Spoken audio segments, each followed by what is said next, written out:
we had been talking about just the season, Pesach to Shavuos. I mentioned the Ramban learns that Pesach and Shavuos are really one festival. I mentioned it was really one festival, which is this is a very, very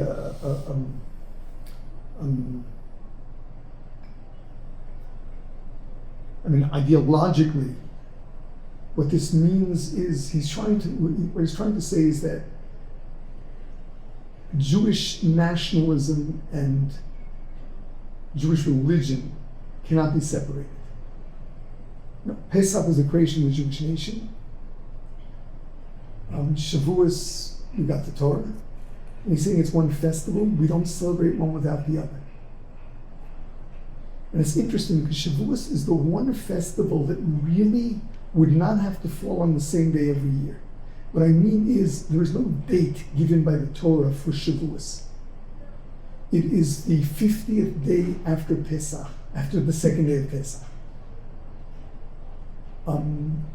So today the calendar is set, but in those days where the months of Iyar and Sivan, well, the month of Iyar could sometimes have had 29 days, sometimes have had 30 days. The month of Nisan, the month of Iyar, both of them. So the day that Shavuos would fall could easily fluctuate. And the reason is because it is not a day that stands on its own. It is part of Pesach. It's a culmination of Pesach. We got our freedom for the sake of getting Torah. We got our freedom for the sake of being God's people. Now, this was really the crux of the dispute between the rabbis and what were called the Biryonim in the days of the late days of the Second Temple era.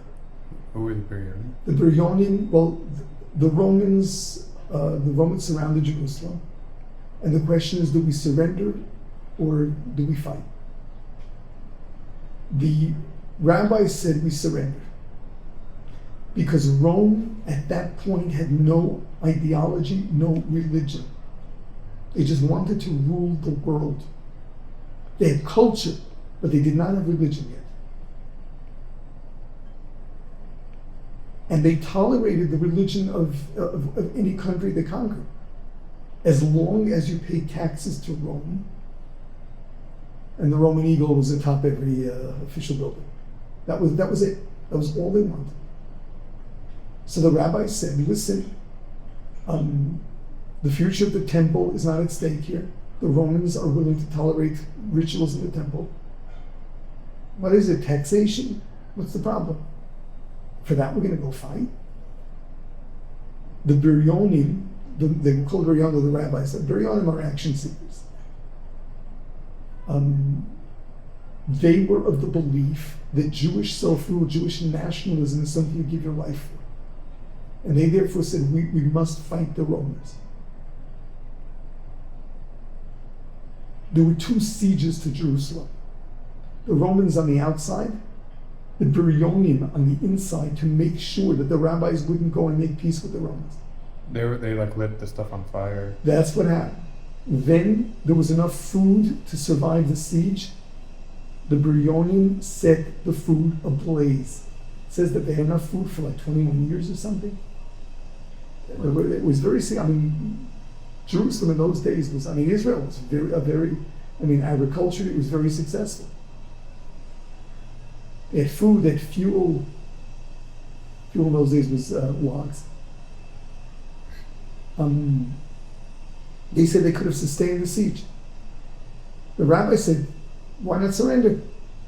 Whereas the Biryonim said we have to go fight. What was the underlying dispute? The Biryonim were of the opinion that Jewish sovereignty was divine, and that is something you give your life for. It's Kiddush Hashem, to fight for Jews to rule Israel rather than the Romans. It is Chilul Hashem to have the Romans ruling over Israel. And the rabbi said, no, that's not something you give your life for. It's not very pleasant, but it's not something you give your life for. eventually turned into civil war. By the time the Romans conquered, it was a good old divide and conquer. By the time the Romans conquered, they were fighting two different armies. Actually, three. The Sadducees also had an army of their own. At that point, they didn't try to band together. No. They were in the midst of the civil war. They were killing each other.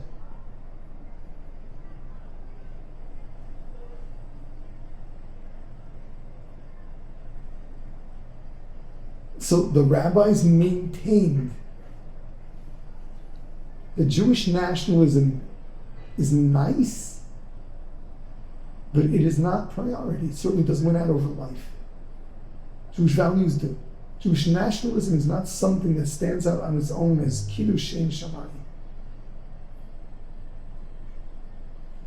Is that parallel to what we see today? So, for example, the Religious Zionism. Religious Zionism believes that they're one and the same, which is a very difficult to understand. They say the basic Jewish values are really included in the secular government. Whereas I guess you call them ultra-Orthodox, whoever made up that name, believe that the state is devoid of Jewish values and that it has no place in Judaism. We're not a Jewish nation, we are God's nation. This is an ancient dispute, and Ramban is taking sides here very, very strongly, saying that the two are inseparable. Rambam would have been in what was the names? Ramban, What was the two names in the Brioni? the Birya, he would have gone with the rabbis, of course. But the rabbis who were saying stay the siege. The rabbis said surrender. Okay. The rabbi said surrender. But you're saying that he said that it's inseparable. Inseparable meaning there was no such thing as nationalism without values. Nationalism itself is not a value. So if our values are not being threatened, we don't fight for nationalism. We don't give our lives for nationalism.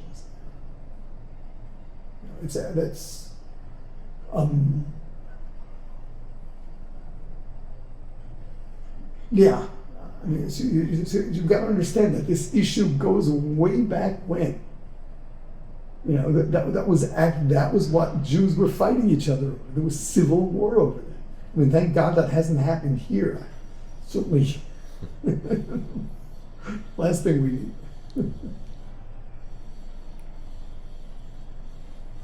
Okay, so the purpose of Pesach was for us to get our mission. What was the purpose of our delivery from Egypt?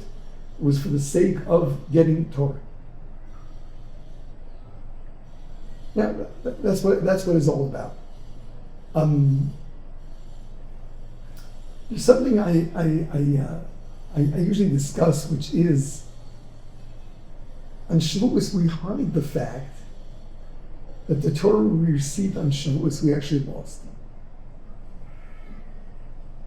Moshe went up to heaven. He came down. We had created the golden calf and we were worshiping it. He broke the tablets. We lost the Torah. For 40 days he prayed, and then he went up to heaven again and got a new set of tablets and came down on Yom Kippur, which means the real day we got the Torah was Yom Kippur, not Shavuos. The Torah we have now, we did not get on Shavuos. What do you mean you lost the Torah? The Jews lost the Torah. We had nothing to do. Hashem said we are not worthy of Torah. We're just not worthy of it. If 40 days after hearing Hashem speak, we're ready to bow down to a golden cow.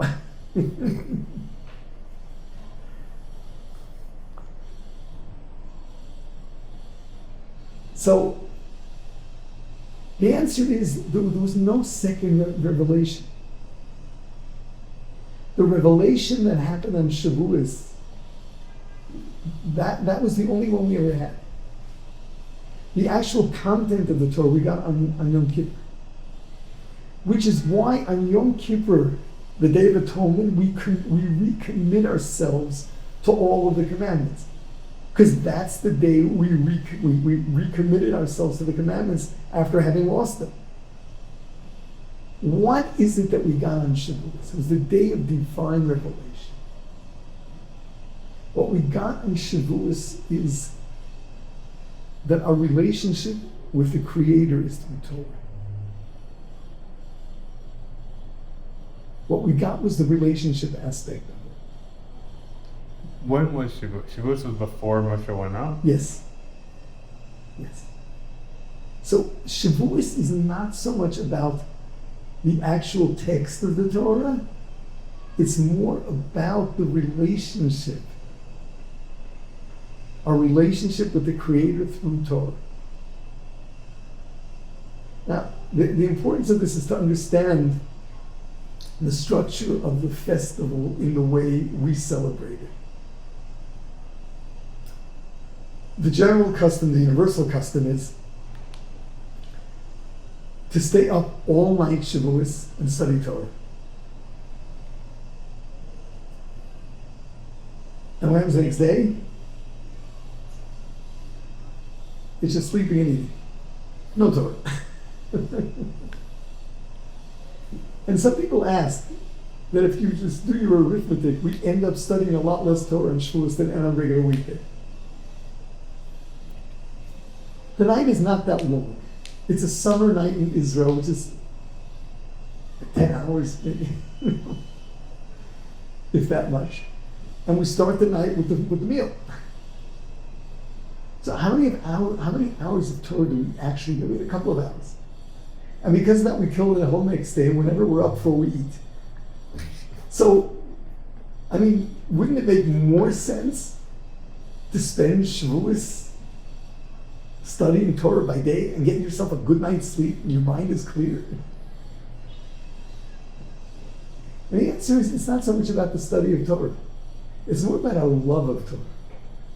We stay up all night with Torah as an expression of, we stayed up all night with Torah. We love it so much. It's an expression of an emotional relationship much more than an actual study program.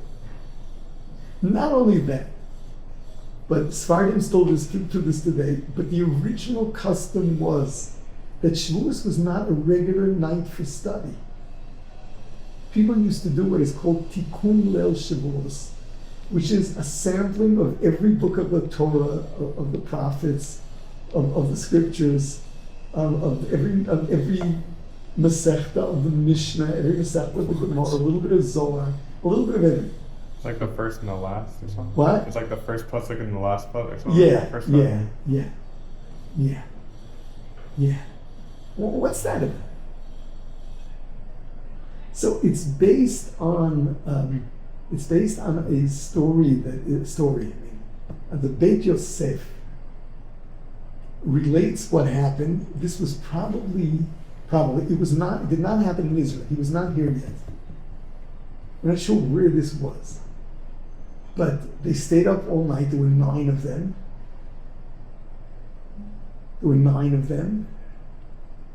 And what were they studying? It says they went from Torah from the Chumash to the prophets to the scriptures to the Mishnah, and it was as joyful as the day when they received the Torah. And then a voice came down from heaven. You're so great. If only you had one more person with you, you'd have a minyan, it would be even greater. So this was in Chutz La'aretz. They had 2 nights of Shavuos. The next night they got a 10th person. And the voice came out and told them how great they were and all the great things that were happening. Everyone was rejoicing in heaven. So based on that, we stay up all night. But it said there that they were dancing, literally. Dancing from the Chumash to the prophets, to the scriptures, to the Mishnah, to the Gemara. It's a dance. It's an expression of love. It is not a deep study program. What do you think is the best way to express that love through learning Torah? I tell people, when I was supposed to study what you love most, what you love to study most, whatever that is. What if you don't know? At least you don't think enjoy it. What? Let's study more stuff. Yeah. Yeah. Why is it that the tradition has changed from studying small sections of it, of all the different Because we get texts? very little out of it, since most people are not familiar with all of that. You know, when you know it and you read the first and last passage, you sort of remember what's in between. When you don't really know it, just learn what you know. I believe it was in the Lithuanian yeshivas that they changed it. The Chassidim and the Sfardim to date do deepen Shavuos. It is only the Lithuanian yeshivas that done. Do you have like a plan of what you're going to study? I didn't plan it yet this year, but I usually plan it before Shavuos. What's your like favorite thing to study? It depends where I'm up to. Yeah. Depends where I'm at. Depends where I'm at. My early years in yeshiva, I used to study everything we had learned that year. I would review everything we learned since the beginning of the term. You know, the beginning of the since the autumn. How did cheesecake get involved? That's another story. That's another story. The most simple explanation is that in those days, cheese and milk, dairy products and cheese, they were hard to get at. Remember, there was no refrigeration yet, and there was no pasteurization yet. Everything is spoiled. It was a treat. It was a real treat. So it was, this is the happiest day of the year. This is the day we got the Torah. To celebrate it, they ate that which was really hard to come by. That is the real explanation. There are other explanations of it. One of them is brought down that every day of the year, of the solar year, 365 days, corresponds to one of the negative prohibitions, because there are 365 negative prohibitions, and that the negative prohibition of Shavuos is the prohibition of having meat and milk. So on Shavuos we have meat and milk separately. We have to have a dairy meal and then a meat meal after it. Like the night meal? So the original custom was to have a dairy meal and then clear the table, drink solid liquid to rinse your mouth, and then continue and have a meat meal. And change the table, change the bread, and then have a meat meal. Today most people don't do that. Why? Is it like the waiting of the hour thing, or? Different people have different customs of whether or not to wait, but why don't people do that? And it's rather confusing. Some have dairy at night. They claim it's easier to stay up after a light meal, but some say dairy puts you to sleep. Yeah. Back on the study your favorite thing, right? Is it like Gemara the preference? Was it okay if your favorite thing isn't necessarily one? Whatever your favorite thing is, whatever it is. Even though Gemara is considered like better. I mean, that's where it's at. Everything else comes after it, but that doesn't mean something else isn't your favorite. Do you think it's better to study with Chavrusa or study by yourself? Whatever works best for you. Okay. Whatever works best for you. Remember, you're trying to stay up all night. So Bruce is probably better than It helps. Yeah. It definitely helps. Yeah. Studying the Gemara from like Elzman would be cool. Like going from. Yeah, to review all of it. Yeah. And we get a group of guys to do that. That'd be very cool. What time are you allowed to go to bed? After dates? Really, after Alos, after daybreak. Like full. Except that people, if you're already up, then dates. Especially here. I mean, Daybreak's before. Daybreak is 72 minutes before sunrise, or possibly more. 72 if we take the Gemara literally, and the Gemara turns it into 90 minutes.